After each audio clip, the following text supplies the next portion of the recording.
너희는 여호와를 만날 만한 때에 찾으라. 가까이 계실 때에 그를 부르라. 하나님은 영이시니 예배하는 자가 영과 진리로 예배할지니라. 오늘 특별히 내일 한글날을 맞이해서 우리 언어 생활에 대해서, 믿음과 언어 생활에 대해서 주님의 말씀을 듣고 예배 드리기를 합니다. 이 시간 주님께서 성령으로 충만 임재하셔서 또 우리 각 사람 심령 가운데 친히 임하여 주시고 만나 주시고 말씀하여 주시고, 그래서 진리의 빛을 환히 비춰주시도록 그렇게 기도하고, 또 한 주간 동안 살면서 주님을 믿는다고 하면서도, 심지어 주님을 향해서 주님 주님 부르면서도, 주여 주여 부르면서도 사실은 내가 주인 되어서 살았던 시간들, 내 욕심과 내 자아가 주인 되어서 살았던 그런 육신적인 시간들을 회개함으로 주님의 보혈로 깨끗이 씻어주셔서 오직 주님께서 기뻐 받으시는 심령, 오직 주님께 올려드려지는 그런 예배가 되도록 다 함께 기도함으로 주님 앞에 나아가겠습니다. 하나님 아버지 감사합니다. 오늘도 하나님 주님 앞에 나와서 예배할 수 계시니 감사합니다. 주님께서 성령 충만의 시간을 주게 주시고, 우리의 가슴 주님과 충만하셔서 주님 만나주시고 말씀해 주시고 주시옵소서. 한 주간 동안 살면서 온전히 주님으로 섬기지 못하고 주님 앞에 계지 못하고 내가 주인 된 살았던 육신적인 시간들을 대하오니 주님 앞에 올라 깨끗이 우리 심령을 씻어주셨습니다. 오직 주님께서 기뻐받은 심령, 오직 주님을 만나는 시간, 온전히 하나님 아버지 주님을 충만하게 되는 그런 시간들 주시옵소서.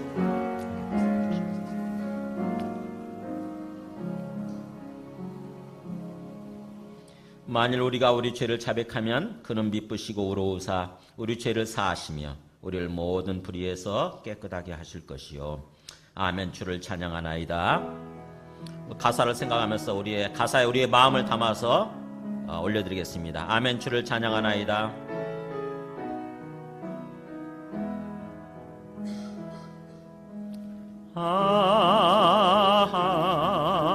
아멘. 주를 찬양하나이다. 아멘. 아멘.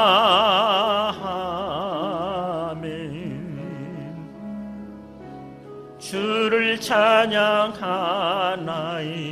성령이 회복시켜 주옵소서. 성령님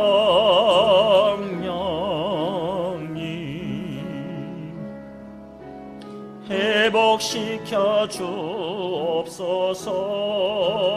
아멘. 성령님 치유하여 주옵소서. 치유하여 주옵소서.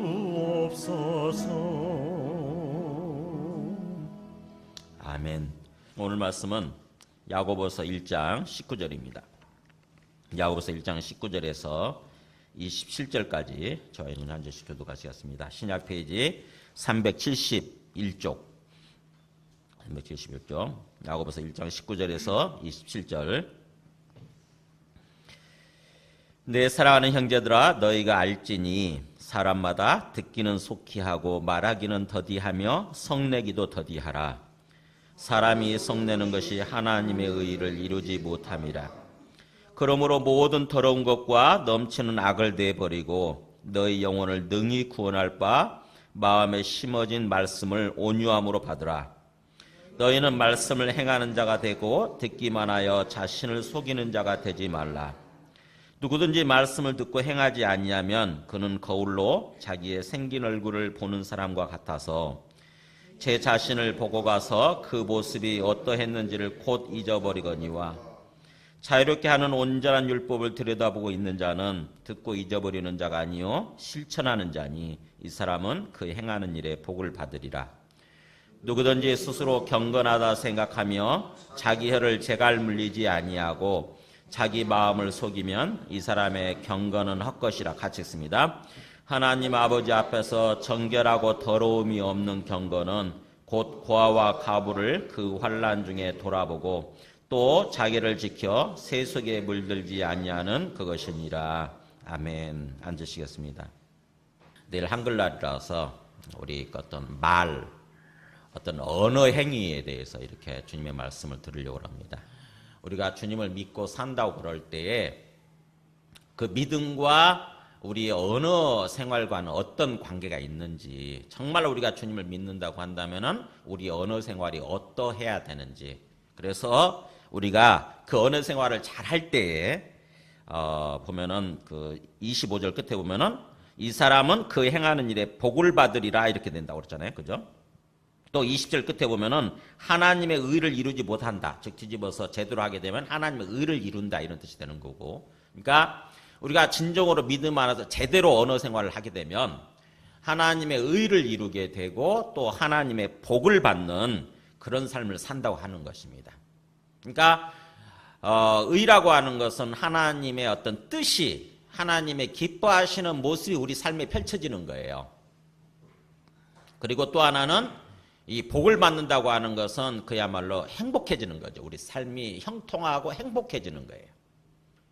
우리가 그거 다 원하잖아요. 그죠? 그런 거 다 원하잖아요. 근데 그것이 우리 언어 활동, 언어 생활과 그대로 밀접하게 연관이 되어 있다고 하는 것입니다. 그래서 오늘 19절에 보면은 사람마다 듣기는 속히하고 말하기는 더디하며 성내기도 더디하라 이렇게 되어 있는데, 오늘 이 구절을 따라서 우리 오늘 제목을 듣기는 속히하고 말하기는 더디하라 이렇게 제목을 달았습니다. 듣기는 속히하고 그 말은 사람의 이렇게 우리가 말을 하는 게 있고 듣는 게 있잖아요. 근데 듣는 것에 있어서 속히란 말이 민감하게 그런 뜻이죠. 굉장히 반응이 빠른 거예요. 그러니까는 둔하게 듣는 것이 아니라 상대방의 말에 이렇게 뭔가 민감하게 반응을 보이면서 귀 기울여 듣는 것입니다. 한자말로 경청 그러죠. 경청. 영어로는 리스닝 그렇게 얘기합니다. 리스닝. 그러니까는 귀 기울여 듣는 것이에요. 귀 기울여 듣는 거. 그냥 어떤 대충 흘러가는 말로 듣는 것이 아니라 말씀이 무슨 뜻인가? 저 사람이 말하고자 하는 게 뭔가? 저 사람 마음의 속마음이 어떤 건가? 이렇게 정말 그것을 알고자 귀 기울여 듣는 거예요. 귀 기울여 듣는. 그게 속히 하라 뜻이야. 듣기는 속히 하라. 그러니까 경청하라 뜻이에요. 경청하라. 그리고 상대적으로 말하는 거. 내가 말하는 것은 더디하라. 둔하게 하라. 그 말은 느리게 하라. 그 말은 말을 좀 절제하라고 하는 얘기죠. 말을 너무 많이 하지 말고 절제해라. 우리 언어 습관에 대해서 한번 돌아보시기 바랍니다. 나는 듣는 것과 말하는 것 중에 어느 게 많은 사람인가? 정말 나는 잘 듣는 사람인가? 아니면 나는 말은 많이 하는데, 말은 잘하는데 듣는 것에 굉장히 뭔가 이렇게 둔감한 더딘 그런 사람인가 한번 생각해 보시기 바랍니다. 오늘 말씀을 나누기 전에 우리 그 경청 테스트 있죠? 그거 한번 좀 보여주세요. 그러면 과연 나의 듣기 실력은 어떻게 될까? 이제 처음 시작하면서 이 5가지 문항에서 시작을 하는데, 내가 대화를 할 때 상대방보다 늘 말을 많이 하는 편이다 라고 생각하신다면 손가락 하나를 꼽아주세요. 이 5가지 손가락에서 이제 꼽고 풉니다. 자, 2번째, 나는 상대방의 이야기를 하다가 무슨 이야기를 하는지 종종 내용을 놓치곤 한다. 나는 상대방의 이야기를 잘 듣는 것처럼 보이지만 사실은 속으로는 딴 생각을 하고 있어요. 반응을 하고 많은 것처럼 막 이렇게 어쨌든 손도 막 들어요. 자, 그런데 막상 질문을 해보면 대답을 못하는 경우, 또 상대방이 이야기를 할 때 속으로 딴 생각을 해서 좀 당황스러운 경우, 이런 경우들이 있을 텐데 나는 어떤가? 상대방의 이야기가 끝나기 전에 대답을 하는 경우예요. 자, 상대방이 막 얘기를 하고 있는데 갑자기 중간에서 말을 자릅니다. 자, 그리고 상대방의 이야기가 조금만 더 길어지면 어떤 표정? 지루한 표정을 짓는 거예요. 저 얘기 언제 끝나? 정말 피곤해 죽겠는데? 똑같은 소리 또 하네? 이런 표정을 상대방이 느끼도록 지루한 표정을 짓는가? 한번 생각을 해보세요. 3개 이상으로 지금 질문에 답을 하신 분들은 내가 지금 듣기에 조금 문제가 있구나. 내가 상대방하고 얘기할 때 너무 내 중심으로 이야기를 하는구나. 내가 좀 경청 훈련을 좀 새롭게 해야 되겠다. 이런 생각들을 하셔야 돼요. 왜냐하면 자기 이야기만 막 하다 보면 상대방은 사실은 대화라는 것은 뭐예요? 서로 간에 주고받고 하는 것이 있어야 되는데 일반적으로 한 사람만 막 얘기하고 전혀 상대방 얘기를 듣지 않으면 그 대화는 단절이 되거나 그 다음에 더 이상 다른 얘기를 하고 싶지가 않습니다. 네, 제가 복습을 한번 해볼게요. 다섯 가지 뭐 얘기냐. 첫 번째는 첫 번째가 뭐였죠? 네, 다른 사람보다 내가 말을 많이 하는가 하는 거죠. 다른 사람보다 내가 말을 많이 하는가. 그 다음에 두 번째는 내용을 놓치는가. 말하다가 듣다가 지금 저 사람이 무슨 내용 얘기하는지 그냥 놓쳐버리는 거예요. 그 다음에 세 번째는 딴 생각을 하는 거예요. 이 두 번째하고 세 번째가 서로 연결이 될 것 같은데 딴 생각을 하는 거예요. 다른 사람 이야기를 하면 나누면서 나는 실컷 다른 생각을 하고 있는 것입니다. 그럼 놓치게 되겠네요. 그죠? 두 번째, 세 번째 비슷할 것 같고. 그 다음에 네 번째가 뭐였냐면 다른 사람이 얘기하는 도중에 내가 그 말을 자르고 끼어드는가 하는 거죠. 자꾸 끼어드는, 그런데 익숙한가? 끼어드는 거 아니면 끝까지 들어주느냐 하는 거예요. 그 다음에 마지막 다섯 번째가 지루한 표정을 짓느냐 이거죠. 그 사람이 얘기하는 동안 그걸 못 참고 계속 이상한 표정, 지루한 표정을 막 짓는 거예요. 이 다섯 가지를 얘기했죠. 내가 다른 사람보다 말을 많이 하는가, 내용을 놓치는가, 아니면 딴 생각을 하는가, 아니면 말을 자르는가, 그리고 마지막에 지루한 표정을 짓는가. 이 다섯 가지 가지고 한번 우리 자신의 언어 습관이죠. 언어 습관, 언어 생활 습관. 이걸 한번 체크해 보자고 하는 거죠. 나는 정말 어떤 그 대화를 잘 하는 사람인가 아니면은 어떤 그 대화에 굉장히 뭔가 대화를 할 줄 모르는 그런 사람인가 하는 거예요. 이게 굉장히 중요하다고 하는 것입니다. 대화가 안 되면 다른 사람들 관계가 제대로 이렇게 세워질 수가 없거든요. 상대방이 싫어하지 않습니까? 그죠?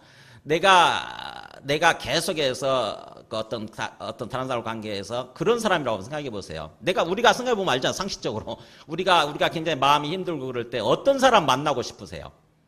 만났을 때 그 사람이 나보다 더 말을 많이 하는 사람 만나고 싶으세요? 아니면은 내가 말하는 동안 잘 들어주고 공감해주고 그랬다가 마지막에 적절하게 조언을 해주는, 어드바이스를 해주는 그런 사람 만나고 싶으세요? 답이 나오잖아요. 그죠? 답이 나오죠. 그러니까는 우리가 그런 사람을 바란다고 한다면은 또 우리 자신이 다른 사람들한테 그런 사람이 되어져야 되는 거죠. 이게 믿음하고 무슨 상관이 있을까?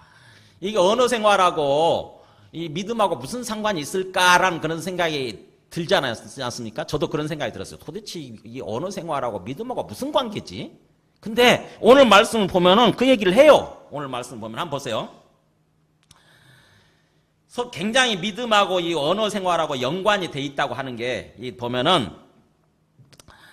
그 19절 20절 보세요. 19절 20절 보면은 첫 번째 다른 사람들과의 관계에 있어서 언어 생활을 잘 해야 되고 대화를 잘 할 수 있어야 되고 그 다음에 21절부터 25절까지는 하나님과의 관계에 있어서 또 어떤 언어 생활, 대화하는 습관을 잘 가져야 된다고 하는 그 얘기를 하는 거거든요. 그래야 나중에 26절, 27절이 결론적으로 우리의 온전한 신앙생활, 온전한 경건의 모습이 어떤 모습인가를 얘기를 하는 것입니다. 자, 먼저 보면은 19절에서 20절 보면은 사람들과의 관계에 있어서 참으로 어떤 그 대화를 잘할 수 있어야 된다. 언어 생활이 잘 되어져야 된다고 하는 걸 얘기를 합니다. 보면은 내 사랑하는 형제들아 너희가 알지니 이렇게 들어가죠. 너희가 알지니 사람마다 이렇게 들어갑니다. 너희가 알아야 된다 이거죠. 너희가 반드시 알아야 된다. 너희가 알라 이런 뜻이에요. 너희가 알지니 그 말은 강조하는 표현이에요. 이게 강조하는 표현. 이 말 안 해도 되잖아요. 그죠? 이 말 안 해도 그냥 얘기해도 되는데 꼭 이 말을 하는 이유는 이게 중요한 내용이라고 하는 거죠. 사실 가만히 생각하면 맞아요. 어떤 우리 언어 생활이 굉장히 중요합니다. 이 언어 습관이 거기에 따라서 우리 관계가 좌우가 되는 거니까 그리고 우리 삶이 좌우되니까요. 그래서 너희가 알지니 사람마다 그 말은 누구든지 그런 뜻이죠. 누구든지 듣기는 속히 하고 말하기는 더디하며 성내기도 더디하라. 뭐예요? 듣기는 속히 하고 그러니까 듣는 거죠. 대화라고 하는 것은 말하고 듣는 거잖아요. 근데 말하고 듣는 것 중에 듣기는 속히 하고 그런 뜻이에요. 속히는 뭐냐면은 빠르다는 뜻인데 이게 뭐냐면 민감하게 그런 뜻입니다. 민감하게. 반응이 빠른 거예요. 그러니까는 상대방이 말할 때 내가 그걸 듣는 데 있어서 반응을 즉각 보이는 것입니다. 반응을. 아, 그랬어요. 아, 그래요. 그래서요. 이렇게 반응을 빨리빨리 보이는 거예요. 그걸 공감적 경청이라고 그래요. 이게. 공감적 경청, 공감적으로 듣는. 공감하면서 같이 그 사람과 마음을 함께 느끼면서 들어주는 거죠. 상대방이 굉장히 힘든 얘기를 막 얘기할 때 그랬나요? 그랬어요. 그렇군요. 그래서요. 이렇게 하게 되면 상대방이 어떻게 됩니까? 저 사람이 나 얘기를 들어주고 있구나 이렇게 생각이 되니까 신이 나서 막 더 얘기를 하게 되는 거죠. 그죠? 내 마음속에 숨겨져 있던 것들은 막 더 생각이 나면서 더 얘기를 하게 되는 것입니다. 그러면은 저 사람이 지금 어떤 문제에 지금 잡혀 있구나, 어떤 문제가 있구나, 마음속에 어떤 어려움이 있구나, 이거를 우리가 알게 되는 거죠. 깨닫게 되는 거예요. 그죠? 상대방의 말을 많이 들으면 우리가 상대방을 많이 이해하게 되고, 그래서 상대방을 맞출 수 있게 되고, 상대방이 원하는 것을 해줄 수 있게 되는 거예요. 그게 경청이에요. 경청. 예, 듣기는 속히 하라는 말이 그겁니다. 경청해라 그런 뜻이에요. 상대방 이야기에 경청해라. 귀 기울여 듣는 거죠. 경청이란 말은 귀 기울여 듣는 거예요. 귀 기울여 듣는 거. 경이란 말이 기울 경자거든요. 그러니까 상대방을 향해서 우리 몸을 기울이는 것입니다. 이렇게 너 얘기해봐 라고 이렇게 딱 그래서 소파에 빡 기대가지고 이 발 포개고 팔짱 끼고 하는 그런 모습이 아니라 상대방을 향해서 이렇게 귀 기울여 듣는 거예요. 몸을 기울여 주는 거예요. 그래서요 하면서 상대방을 바라보면서 이렇게 반응을 보이는 거. 이게 공감적 경청이라고 해요. 그러니까는 그렇게 듣기는 속히 하고 상대적으로 내 말하는 거, 그 다음에 성내는 것은 더디해라 하는 거예요. 그러니까는 언어 습관이 잘못되어 있는 사람들은 내 말하기에 급급하잖아요. 그죠? 내가 많은 말을 합니다. 상대방이 듣든 말든 그런 거 신경 쓰지 않고 듣는다고 생각을 하겠죠. 근데 실제로는 안 듣고 있음에도 불구하고 내가 막 내 말하기에 급급한 거예요. 말하기에 급급하고 그러다 보면 어떻게 되냐면 상대방이 내 뜻대로 행해주는 것 같지 않다 그러면 화가 나죠. 마음속에. 화가 나요. 그러면 이제 또 뭐예요? 급하게 화를 냅니다. 급하게. 그거예요. 그러니까는 조급하게 말하는 것을 더디하고, 그러니까 말을 절제하고 그런 뜻이죠. 내 말하는 것을 절제하고, 그 다음에 성내는 것도, 화내는 것도 절제해라. 이런 뜻이에요. 이게 하나님께서 원하시는 우리 언어 생활 습관 방식이라고 하는 것입니다. 하나님이 원래 우리를 창조하실 때 그렇게 하도록 사실 하나님이 우리를 지으셨다고 하는 거예요. 우리 참 귀가 두 개고 입이 하나인 거 보면 참 상징적이죠. 재밌잖아요. 가만히 생각해 보면 왜 귀는 두 개인데 입은 하나일까? 입을 두 개로 만들 수도 있었을 거 아닙니까? 가만히 생각하면 의미가 있는 것 같아요. 이게 참 두 배로 듣고 한 배로 말해라, 절반만 말해라 이런 의미인 것 같기도 해요. 어쨌든 하나님은 우리에게 원하시는 방식은 관계에 있어서 많이 듣고 귀 기울여 듣고 그 다음에 말은 절제하라고 하는 그 뜻이라고 하는 것입니다. 그래서 20절에 보면은 그렇게 사람이 성내는 것이 하나님의 의를 이루지 못함이라. 그러니까 급하게 말하기에 급급하고 그 다음에 또 막 급하게 화를 내는 것이 결국에는 우리를 향한 하나님의 의를 이루지 못하게 된다고 하는 것입니다. 하나님의 의가 뭐예요? 하나님의 창조 상태, 하나님이 기뻐하시는 상태, 그래 하나님 보시기에 의로운 상태, 올바른 상태, 이게 의예요. 의. 그러니까는 우리가 말을 적게 하고 상대방의 귀를 기울이는 모습이 하나님이 원래 우리에게 원하시는 어떤 관계에 있어서의 우리의 모습이라고 하는 거예요. 우리 언어 생활 모습이라고 하는 거예요. 근데 상대적으로 만약 반대로 내가 말하기에 급급하고 그러다 보니까는 또 화가 나가지고 상대방 이해가 안 되니까 막 화내기에 급급한 그런 모습이 된다고 한다면 결국 하나님의 의를 이루지 못하는 모습, 다시 말하면 죄악된 모습이 된다고 하는 것입니다. 죄악된 모습. 이렇게 기본적으로 인간관계에 있어서 경청해라고 하는 그런 얘기를 하면서 그 다음에 이제 21절부터 25절까지는 그것이 하나님과의 관계에 있어서도 마찬가지라고 하는 거예요. 하나님과의 관계에 있어서도. 사람이나 하나님이나 전부 다 인격적이신 분이잖아요. 그죠? 우리와 똑같은 인격을 가지신 분이세요. 그래서 서로 공감하고 서로 교류할 수 있는 그런 관계예요. 대화를 통해서. 그러니까 하나님과의 관계에 있어서도 그렇게 대한 경청이 중요한데 21절로 이렇게 나오죠. 그러므로 모든 더러운 것과 넘치는 악을 내버리고 너의 영혼을 능히 구원할 바 마음에 심어진 말씀을 온유함으로 받으라. 자, 모든 더러운 것과 넘치는 악이 뭐예요? 아까 그런 거죠. 내 말하기 급급한 모습, 그 다음에 화내기 급급한 모습. 이게 바로 영적으로 부정한 모습, 영적으로 더러운 모습이에요. 영적으로 타락한 모습이에요. 이게 타락한 모습. 원래 하나님의 창조 상태가 아니라 타락해버린 모습, 더러워진 모습, 부정한 모습. 그리고 또 그게 악이라고 하는 거죠. 악. 악의 반대는 선이고 의잖아요. 그러니까 선하지 않은 모습, 의롭지 않은 모습.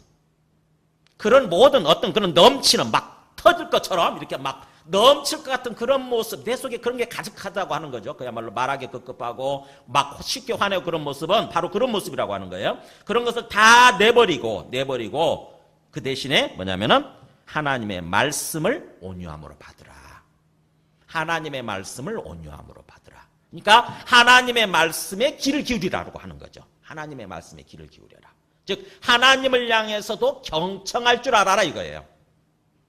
하나님과의 관계에 있어서도 내 말하기 급급하고 그 다음에 말 시끄럽고 떠나버리는 그런 모습이 아니라 뭐예요? 하나님이 뭐라고 말씀하시나, 하나님의 말씀의 의미가 무엇인가, 하나님의 의도가 무엇인가, 이거를 알려고 하라고 하는 것입니다. 하나님의 마음에 귀를 기울이라고 하는 거예요. 귀를 기울이라는 거. 그래서 하나님의 말씀을 온유함으로 받으라고 말하는 이 온유함이 그거죠. 온유함이 영어로는 젠틀하다고 그러잖아요. 신사적이다. 이거는 사실은 고분고분하다는 뜻이에요. 고분고분하다. 즉 다시 말하면 하나님의 말씀을 알고 하나님의 말씀을 통해서 하나님의 뜻을 알게 되면, 하나님의 마음을 알게 되면 내가 거기에 순종하려고 하는 것, 순종하는 태도, 그게 온유함이에요. 그게 온유함. 그냥 타고난 성품이 부드럽다는 뜻이 아니에요. 타고난 성품이 부드럽다는 뜻이 아니라 순종적인 태도, 고분고분한 태도, 말씀에. 제가 이 주보에 써놨어요. 온유함. 그러니까 온유함에 대해서 오해하면 안 돼요, 우리가. 그래서 하나님과의 관계에 있어서도 하나님의 말씀에 귀 기울이는 거, 하나님께서 뭐라고 말씀하시는지, 하나님의 의도가 무엇인지, 이게 그걸 알려고 하는 것. 그러면서 그 말씀을 알게 되면 그 뜻대로 살아가려고 하는 모습, 하나님의 뜻대로 행하려고 하는 모습, 그 태도로 하나님께 경청하고 귀 기울여라 하라고 하는 것입니다. 그러니까 사람들과의 관계에 있어서도 경청하는 태도가 돼야 되고 하나님과의 관계에 있어서도 경청하는 태도가 돼야 된다고 하는 거죠. 그래서 하나님의 말씀을 온유함으로 받으란 말을 22절에 그렇게 나오잖아요. 너희는 말씀을 행하는 자가 되고, 이렇게 나오잖아요. 행하는 자. 즉 하나님의 귀 기울임으로써 하나님 말씀대로 살아가려고 하는 모습, 행하려고 하는 모습. 행하는 자가 되고 상대적으로 듣기만 하여 자신을 속이는 자가 되지 말라. 우리가 하나님의 말씀에 귀 기울이지 않으면요, 하나님께 경청하지 않으면 하나님의 뜻을 깨닫지 못해요. 이 하나님의 말씀을 아무리 듣고 읽고 읽어도, 이렇게 설교를 들어도 귀 기울이지 않으면 정말 하나님이 뭐라고 말씀하시려고 그러나, 하나님의 의도가 뭔가 이걸 알려고 하지 않으면 한 귀로 듣고 한 귀로 흘려요. 실컷 들었는데 무슨 말인지를 모르는 거야. 하나님의 의도를 모르는 거예요. 그거를 수십 년 동안, 어떤 사람은 평생 동안 그렇게 신앙생활을 한다고 생각해 보세요. 평생 예배를 드리고 평생 설교를 들었어요. 수백 번, 수천 번 들었겠죠. 수천 번 들었는데 하나님의 말씀을 모르는 거예요. 하나님의 마음을 모르는 거예요. 그렇게 되면 어떻게 되죠? 하나님의 뜻대로 우리가 살지 못하게 되는 거죠. 엉뚱한 모습으로 신앙생활을 하는 거예요. 엉뚱한 모습으로.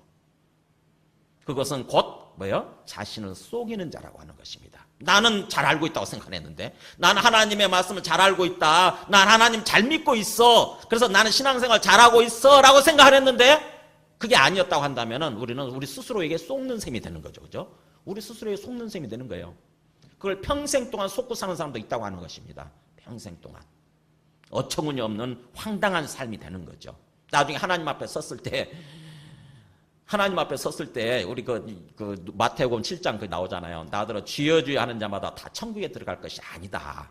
하나님 뜻대로 행하는 잘해야 들어간다, 이렇게 말씀하시잖아요. 천국 앞에 섰는데 하나님이 너 천국 못 들어가 그런다고 생각해 보세요. 너 천국 못 들어가. 아니 나는 천국 당연히 들어갈 줄 알고 생각하고 있었는데 하나님이, 주님께서 말씀하신 너 천국 안 돼, 나 너 몰라, 이렇게 한다고 해보세요. 그와 같이 얼마나 그 황당한 경우가 어디에 있겠습니까? 그런 황당한 경우가. 그럴 수 있다고 하는 거죠. 그러니까 하나님의 뜻을 모르고 하나님의 말씀에 귀 기울이지 않고 하나님의 뜻을 모르게 되면은 우리가 엉뚱한 삶을 사는 거죠. 엉뚱한 삶.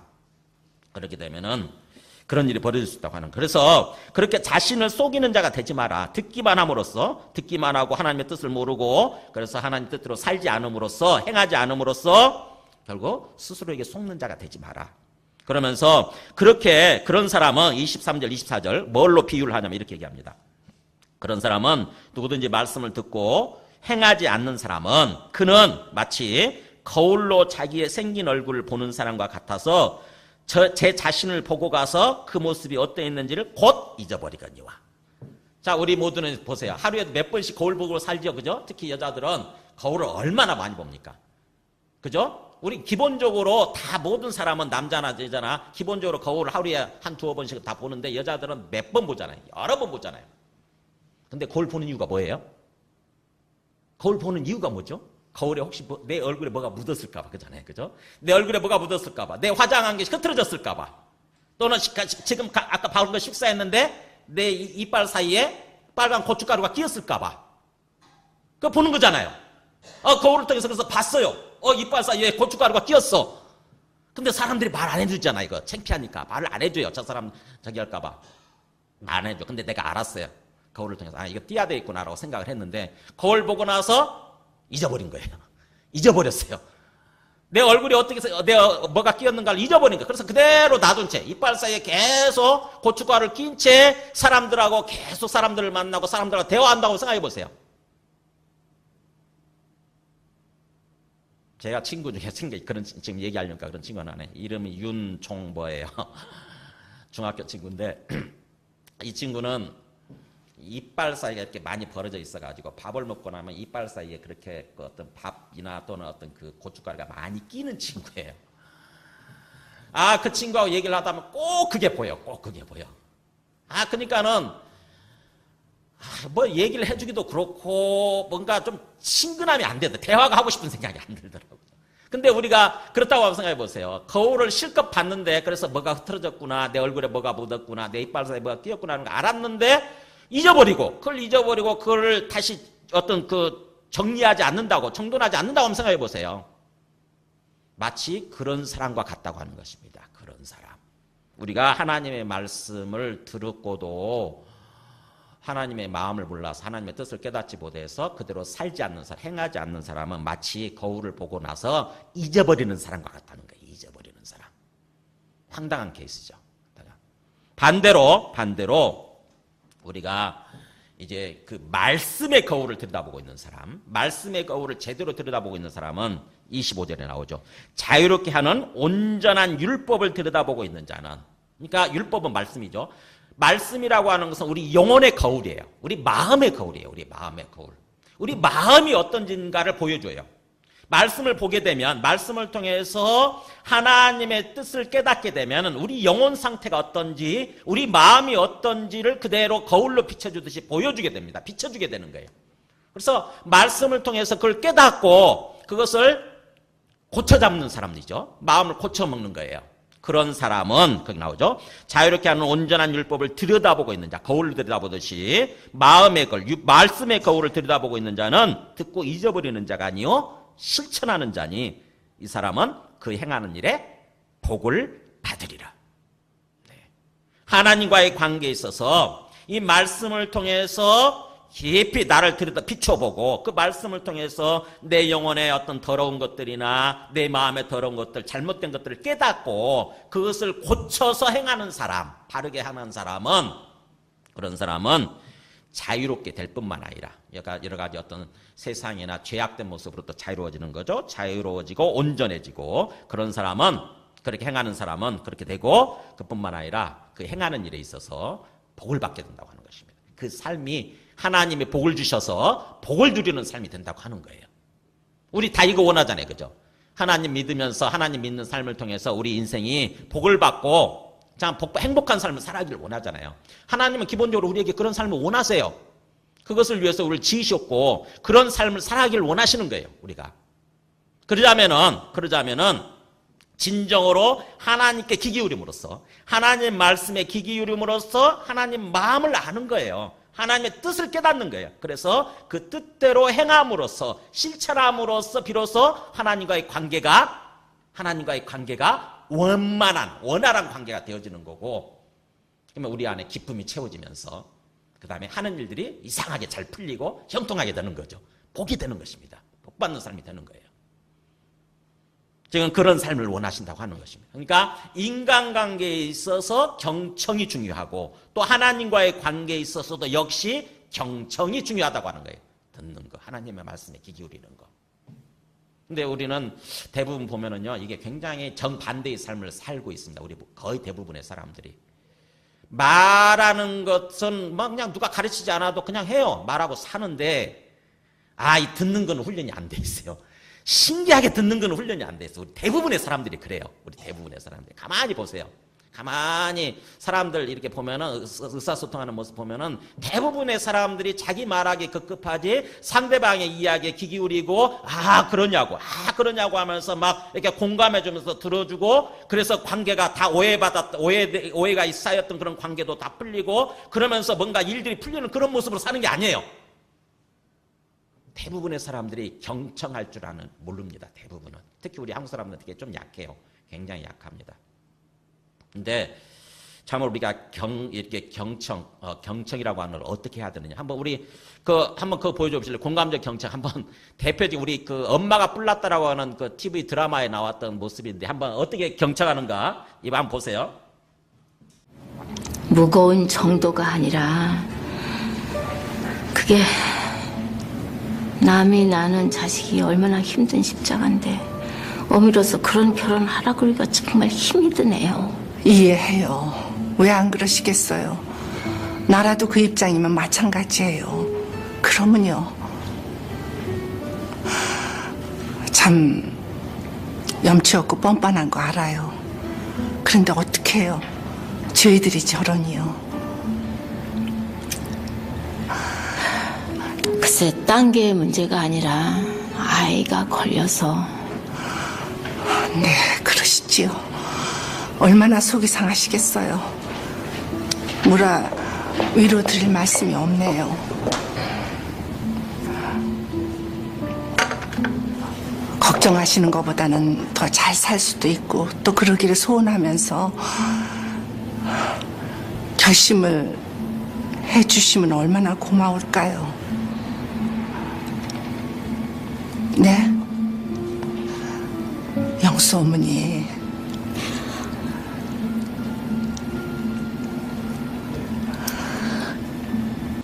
여보, 나 뭐에 홀린 것 같아. 영수 준다 그러고 들었어. 나 참, 안 사도 마음에 들어 이럴 줄은 또 정말 몰랐네. 사람이 너무 괜찮아. 말에 말씨가 점잖고 따스하고 양반스럽고 그냥 미안해서 어쩔 줄을 모르면서 나 다 이해한대. 너무 이해한대. 참 어쩌겠어. 지 팔자가 그러면 할 수 없는 거지. 나 몰라. 자기 남편 출장에서 들어오면 바로 상견례 날 잡재. 괜찮은 게 어디 아픈 거 아니야? 어? 아니 내 말은 다 개구망고 그렇게 꼬장을 부르니 그 양반 어떻게 흥흥무릉무릉겨? 얼마나 속이 상하겠냐고. 위로해줄 말이 없다 그러면서 나를 보는데 그 얼굴이 거짓말이 아니더라고. 나와 같이 똑같이 속상해지는 얼굴이더라고. 이상하게 마음이 편해지면서 통하는 친구 같기도 하고. 참 경청이라고 하는 공감적 경청이라고 하는 것은 지금 저렇게 하는 거죠. 저분이 누군지 모르겠네. 그 김혜자 씨가 저 상대방처럼 그러시군요. 그러시겠지요. 그러면요. 나라도 그러겠어요. 이렇게. 그러다 보니까 뭐예요?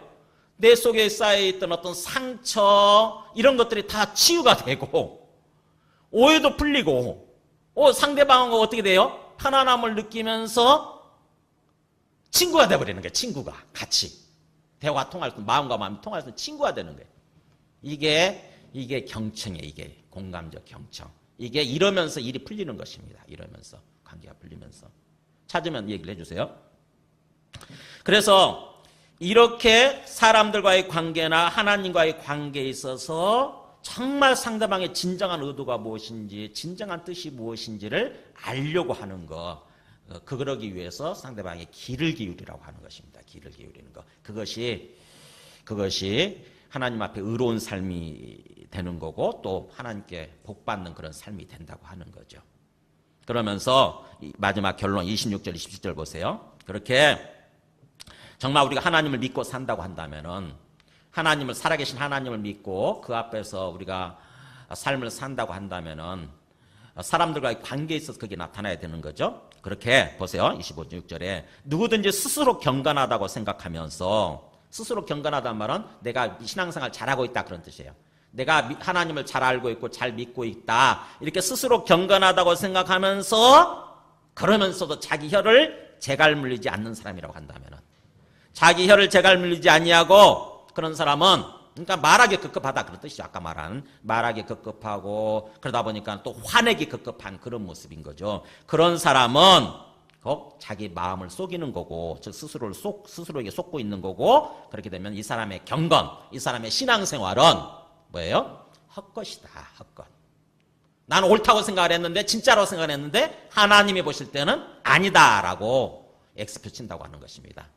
아니라는 거예요. 우리의 믿음 생활은 아니라는 거예요. 그러니까는 결국 뭐예요? 우리가 하나님을 믿는다고 한다면 그 믿음이 뭘로 나타나야 됩니까? 우리 언어 생활로 나타나야 된다고 하는 거예요. 언어 생활에 있어서 당연히 나타난다고 하는 거죠. 근데 다른 사람들과 관계에 있어서 당연히 나타나봐야 하는 거죠. 그냥 내가 여기 와서 예배 드리는 게 하나님을 제대로 믿고 있는 게 아니라 예배만 드리면 하나님 잘 믿고 있는 게 아니라 뭐예요? 사람들과의 관계에 있어서 나타나야 돼요. 그게 적용이 되어져야 돼요. 다른 사람들과 관계에 있어서. 내가 다른 사람들 만나서 그 사람들과 정말 대화를 잘 나누고 그 사람의 이야기에 귀를 기울이고 그래서 그 사람을 이해하고 그 사람을 사랑하고 그 사람을 섬길 수 있을 때 그 사람을 세워줄 수 있을 때 그게 우리의 믿음이 진짜라고 하는 거죠. 그러니까 믿음과 우리 인간관계, 우리 언어 생활은 밀접한 관계가 있다고 하는 거죠. 그래서 이 실제의 결론 삼아 그렇게 얘기합니다. 하나님 아버지 앞에서 살아계신 하나님이죠. 지금 우리 앞에 하나님 아버지가 계시는데, 그죠? 우리 앞에 하나님 아버지가 계시는 게 믿음이라고 하는 게 뭡니까? 믿음은 기본적으로 시작이 예수님을 믿는 거잖아요. 예수님 믿는 거. 예수님을 뭘로 믿는 거예요? 로마서 1장 4절 한번 보여줘 보실래요? 성계령으로는 죽은 자들 가운데서 부활하사 능력으로 예수님을 뭐예요? 하나님의 아들로 선포되셨으니 곧 우리 주 예수 그리스도시니라. 그러니까는 예수님을 뭘로 믿는 거냐면 이 땅에 오신 하나님의 아들로 믿는 거예요. 하나님의 아들.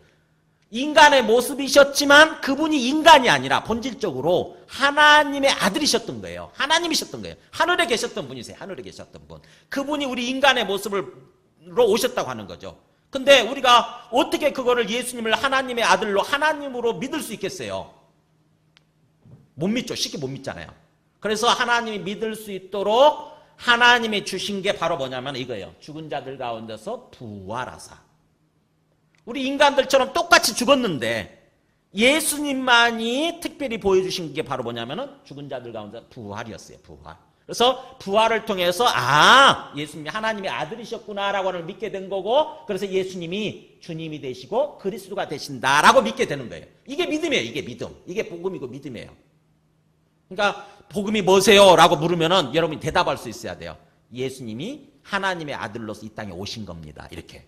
근데 예수가 하나님의 아들이라는 걸 어떻게 믿을 수 있으세요? 말도 안 되는 소리 하지 마세요. 그러면 뭐라고 주장해야 돼요? 네, 죽은 자들 가운데서 부활을 통해서 우리는 그걸 믿을 수 있습니다. 부활이 바로 하나님이 주신 증거입니다. 이렇게 얘기할 수 있어야 돼요. 그래서 사도행전 17장 31절에 그를 죽은 자 가운데서 다시 살리신 것으로 그 다음 뭐라고 되어 있습니까? 모든 사람에게 믿을 만한 증거를 주셨음이니라. 그러니까는 말도 안 되는 소리예요. 그냥은 가만히 생각해보면 말도 안 되는 소리야. 예수가 하나님의 아들이다? 이 땅에 오신 하나님이시다? 이게 말도 안 되는 소리인데 그 황당무계한 소리를 실제로 진짜라고 믿을 수 있게끔 만든 게 바로 뭐냐? 죽은 자 가운데서 다시 살리신 거죠. 예수님의 부활이에요. 그래서 이 부활은 아무나 할 수 있는 게 아니고 그죠? 누구도 할 수 없는 거잖아요. 이 세상에 존재하는 피조물은 누구도 할 수 없어요. 그래서 죽고 끝나는 거예요. 근데 하나님만이 우리에게 생명을 주실 수 있고 하나님만이 또 죽일 수도 있기 때문에 부활이라고 하는 것은 하나님이 우리에게 친히 주신 증거예요. 모든 사람에게 믿을 수 있도록 믿을 만한 증거. 하나님이 주신 증거. 그러니까 우리가 예수님을 제대로 믿지 못하고 하나님을 제대로 믿지 못하는 이유는 뭐냐? 교회를 다니면서도 왜 못 믿냐? 왜 못 믿냐면은 예수님의 부활에 대해서 모르기 때문에 그래요. 소홀히 여기기 때문에. 부활이 그게 어쨌다고? 이렇게 되는 거죠. 예수님의 부활에 대해서 깊이 생각해 보지 않고 그게 역사적인 사실인지 아닌지도 알아보지도 않고 그러다 보니까 그래서 그냥 어떻게 보면 습관적으로 교회 다니는 거죠. 습관적으로 예배드리고 습관적으로 교회 다니다 보니까 진짜로 예수님을 하나님의 아들로 못 믿는 거예요. 예수님을 하나님의 아들로 못 믿게 되면 하나님 아버지를 못 믿는 거예요. 예수가 하나님의 아들이라고 하는 의미는 하나님 아버지가 존재한다고 하는 의미잖아요. 그죠? 하나님 아버지가 존재한다고 하는 의미예요. 예수가 이 땅에 오신 하나님의 아들이시면 그분을 낳으신, 그분을 낳으시고 이 땅에 보내신 하나님 아버지가 계신다고 하는 의미 아닙니까? 그죠? 하나님 아버지가 계시고 하나님 아버지가 보이지 않지만 계신다고 한다면 하나님 아버지가 계시는 곳이 있을 거 아니에요. 그게 어디입니까? 그게 천국이에요. 하나님 아버지가 계시는 곳, 그게 천국이에요. 보이지 않지만 천국. 그래서 하나님 아버지와 하나님 나라가 있다고 하는 것은 멀리 우리 죽은 후에만 있는 것이 아니라 지금 이 순간 존재하는 거예요. 지금 이 순간 하나님 아버지께서 살아계시고 그 다음에 하나님 아버지가 계시는 하나님 나라가, 영원한 하나님 나라가 지금 함께 있는 거예요. 안 보이지만 우리는 이 보이는 세상만 보면서 살아가잖아요. 근데 보이는 세상 너머에 보이지 않는 세상, 영적 세상이 존재한다고 하는 것입니다. 영적 세상, 거기에 하나님께서 살아계시는 거예요. 하나님 아버지께서. 그리고 그게 천국이에요. 천국.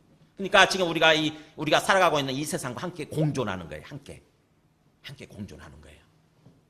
그렇다고 한다면은 우리가 이렇게 예수 믿는 것을 통해서 하나님 아버지께서 살아계시는구나. 그리고 하나님 아버지가 계시는 영원한 천국이 지금 있구나라고 하는 것을 믿고 산다고 한다면은, 그걸 믿는 거죠. 그 믿고 산다고 한다면은 항상 우리가 일상을 삶을 사는 데 있어서 누구를 의식하는 거냐면은 우리 앞에 계시는 하나님 아버지를 의식하는 것입니다. 그게 바로 27절 얘기예요. 하나님 아버지 앞에서.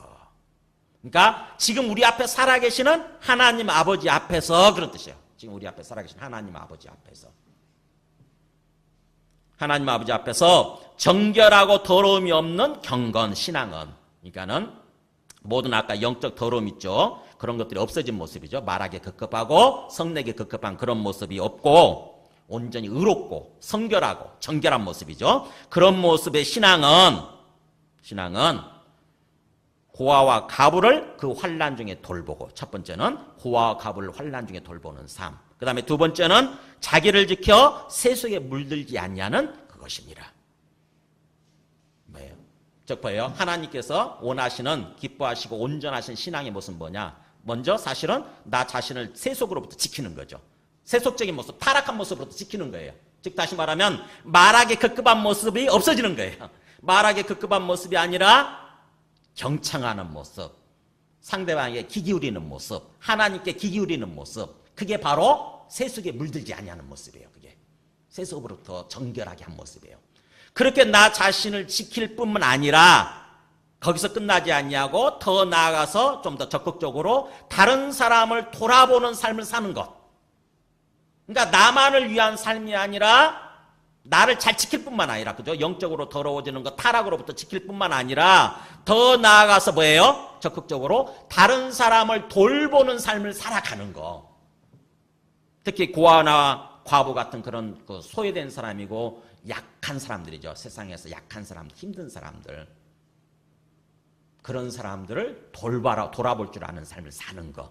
이게 바로 하나님께서 원하시는 온전한 신앙생활의 모습이라고 하는 것입니다. 온전한 신앙의 모습. 그러니까 우리가 예수님을 믿고 하나님을 믿는다고 한다면 우리 신앙생활의 목표를 거기다 둬야 돼요. 거기다가.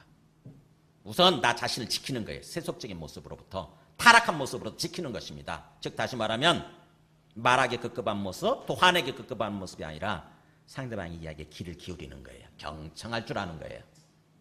그리고 거기서 끝나지 않고 나아가서 내 주변에 힘든 사람들이 없나, 이제 그 사람들에 가서 찾아가서 그 사람들과 대화를 나누는 거죠. 그죠? 그래서 그 사람의 이야기에 귀를 기울여주고 그 사람의 형편을 이해하고, 그래서 그 사람을 사랑하고 그 사람들을 섬기고 그 사람들의 필요를 채워주고, 그거를 하나님께서 원하시는다고 하는 것입니다. 글쎄, 딴 게 문제가 아니라 아이가 걸려서.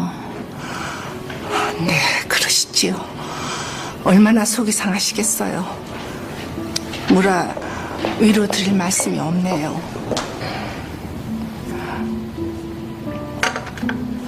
걱정하시는 것보다는 더 잘 살 수도 있고 또 그러기를 소원하면서 결심을 해주시면 얼마나 고마울까요? 네? 영수 어머니,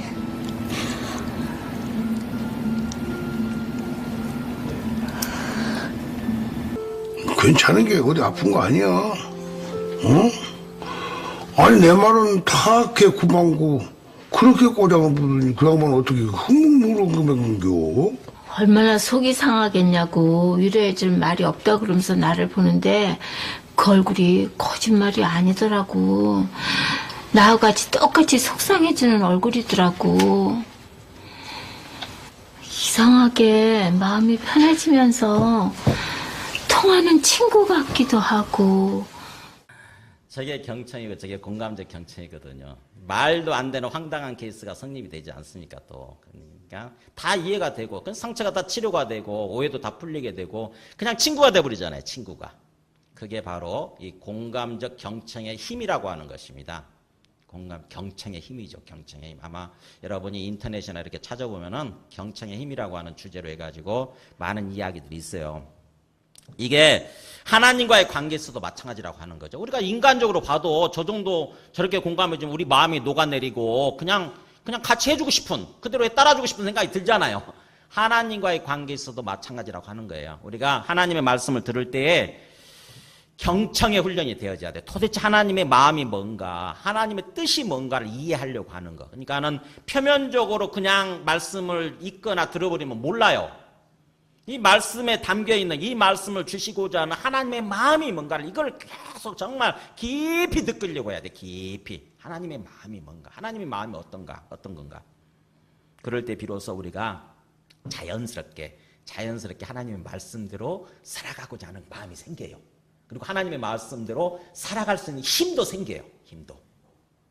그러면서 주님께서 기뻐하시는 그런 온전한 신앙, 온전한 경건이 된다고 하는 것입니다. 말씀을 정리하겠습니다.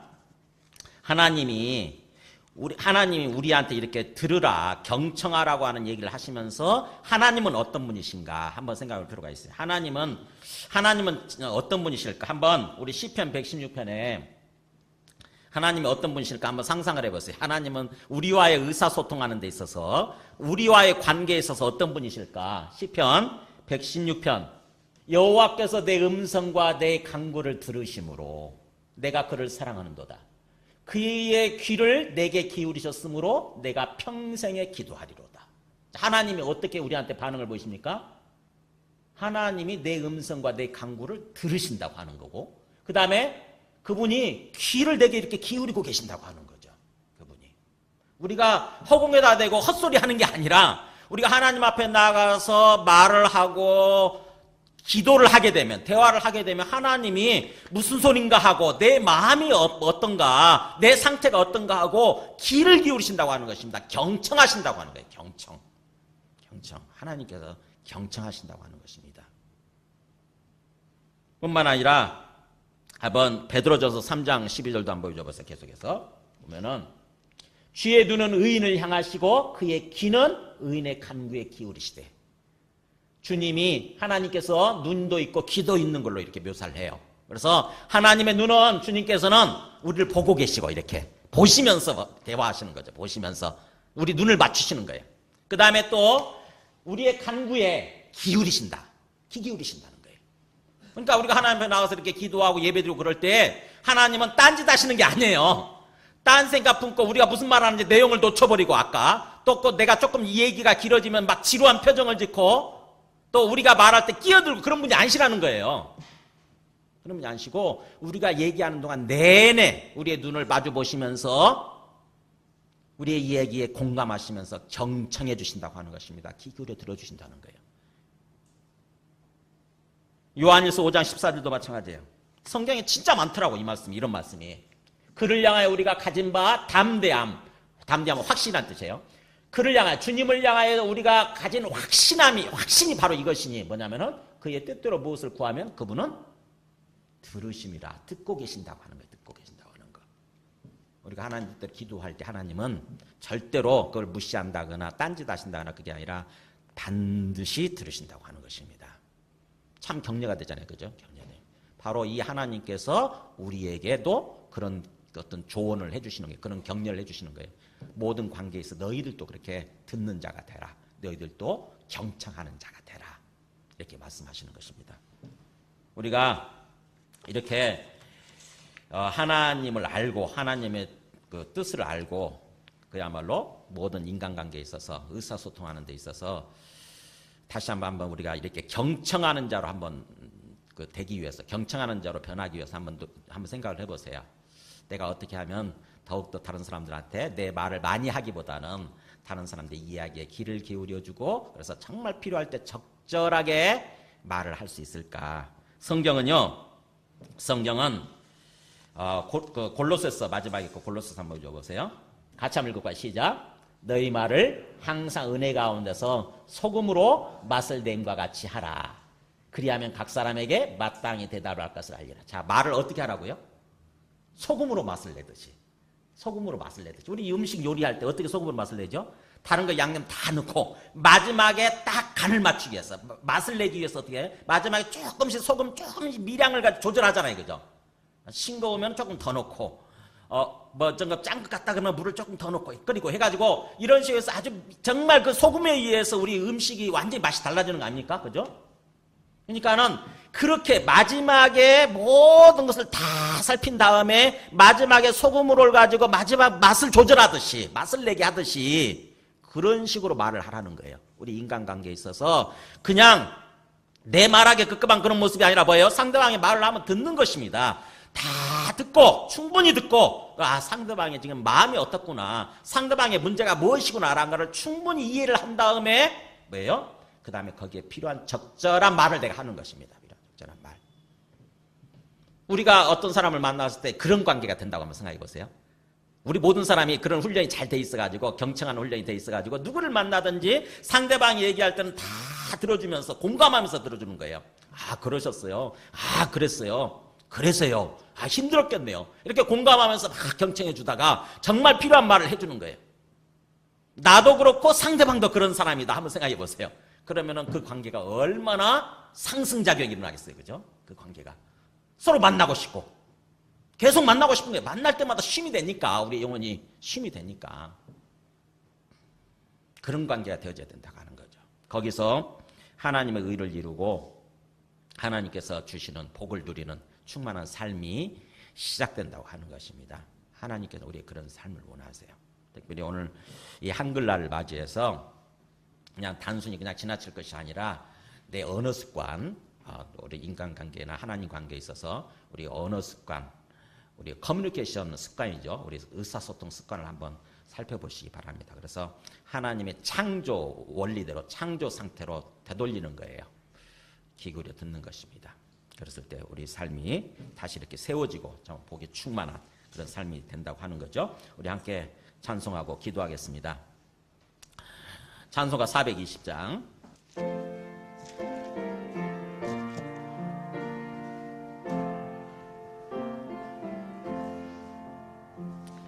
너 성결케 위해 늘 기도하면 너 주 안에 있어 늘 성경 보고 온 형제들 함께 늘 사귀면서 일하기 전마다 너 기도하라. 아멘. 오늘 주신 말씀을 생각하면서 기도하길 원합니다. 주님께서는 참으로 우리가 관계가 형통하고 우리 삶이 참으로 또 형통하고 그래서 주님의 복을 충만히 누리는 그런 삶을 살아가기를 원하시는데 그러기 위해서는 우리의 언어 생활, 언어 습관이 의사소통 습관이 바뀌어야 된다고 하는 것입니다. 우리가 어느새 타락해가지고 하나님의 창조 상태에서 벗어나서 참으로 내 말하기 급급하고 또 화내기 급급한 그런 모습으로 말미암아 우리의 관계가 다 어그러지고 그래서 참으로 형통하지 못한 그런 삶을 살게 되었는데 이 시간부터 다시 한번 주님의 말씀대로 우리의 언어 습관을 바꿈으로써 다른 사람에게 귀 기울이고 경청함으로써 우리 삶이 다시 한번 세워지고 회복되어지고 형통하게 되고 복을 충만히 누리는 그런 삶이 되게 하여 주시옵소서. 함께 기도하시겠습니다. 하나님 아버지 감사합니다.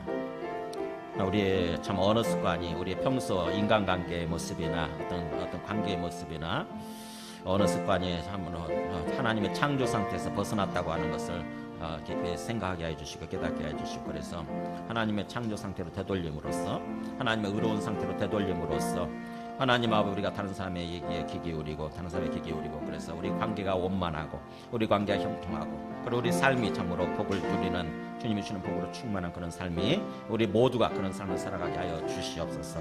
오늘 말씀을 따라서 하나님 아버지 우리의 언어 습관을 돌아볼 수 있게 해주시고 우리의 인간관계 맺는 그런 돌아보게 해주시고 내 말하기에 급급하고 화내기에 급급한 그런 모습이 아니라 정말 하나님 아버지 다른 사람 이야기에 귀 기울여주고 다른 사람 공감하면서 그래서 그렇게 살아가는 그런 삶이 되게 해주시옵소서. 2절부터 하시면서 봉헌하시 않겠습니다. 너 성결케 위해 내 머리 숙여 저 은밀히 계신 내 주께 빌라 주 사귀어 살면 주 닮으리니 널 보는 이마다 주 생각하리. 3절입니다. 너 성결케 위해 주 따라가고 일 다급하여도 당황치 말고 참 즐거울 때나 또 슬플 때나 너 주님만 믿고 늘 따라가라. 아멘. 지금 이 땅에 오셔서 우리 죄를 위해서 죽으시고 또 부활하셔서 이 땅에 오신 하나님의 아들이 되신 것과 우리의 주와 그리스도가 되신 것을 증명해 주신, 그래서 항상 우리 삶을 인도해 가시는 예수 그리스도의 은혜와 하나님 아버지의 크신 사랑과 성령님의 내주 감화 감동 충만하시는 종이 오늘 말씀을 따라서 모든 인간관계에 있어서 그리고 또 하나님과의 관계에 있어서 내 말하기 급급하기보다는 상대방의 말씀에 귀를 기울이고 경청함으로써 상대방의 마음을 알고 뜻을 알고 그대로 행하는 그런 삶을 살아감으로 하나님의 의를 이루고 또 복을 충만히 누리는 그런 삶을 살아가기로 다짐하는 모든 영혼과 그 가정과 그 하시는 일들 위해 지금부터 영원토록 함께 하시기를 간절히 축원하옵나이다. 아멘.